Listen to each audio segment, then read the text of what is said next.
কোন সমাসের সমস্ত পদে কি বললাম, কোন সমস্ত পদের শেষে, কোন সমস্ত পদের শেষে যদি অন্তর, কি বললাম, অন্তর, সমস্ত পদের শেষে, সমস্ত পদের শেষে অন্তর, কি বললাম ভাইয়া, অন্তর আর কি মাত্র, কি বলছি, কোন সমস্ত পদের শেষে যদি কি পাও, অন্তর আর কি পাও, মাত্র পাও, সেটা নির্দ্বিধায় কোন সমাস, নিত্য সমাস। কি পাও, অন্তর আর মাত্র। যদি বলি কালান্তর,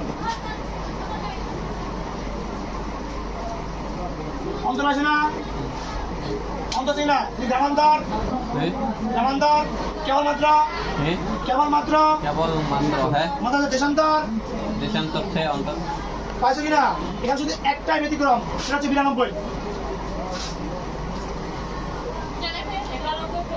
না 92 আর 99, 90 থাকলে নাকি না 90 না, এটা দিলাম 92 আর 99 এই দুইটাই আসে, হয় 92 আর 99 দুটো একটা আসবে। এই দুইটা হচ্ছে নিত্য সমাস কি ব্যতিক্রম, তাছাড়া কোনো ব্যতিক্রম নাই। আর ওরে ব্যতিক্রম লেখা আছে, হ্যাঁ ওরে ব্যতিক্রম লেখা আছে বুঝলে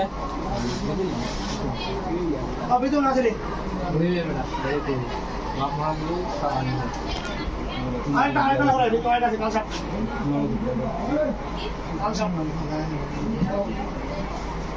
ওই এই তিনটা ব্যতিক্রম। কি বললাম, যদি কোনো সমস্ত শেষে কি পাও, মাত্র এবং কি দেখতে পাও, অন্তর পাও, সেটা কোন সমাস,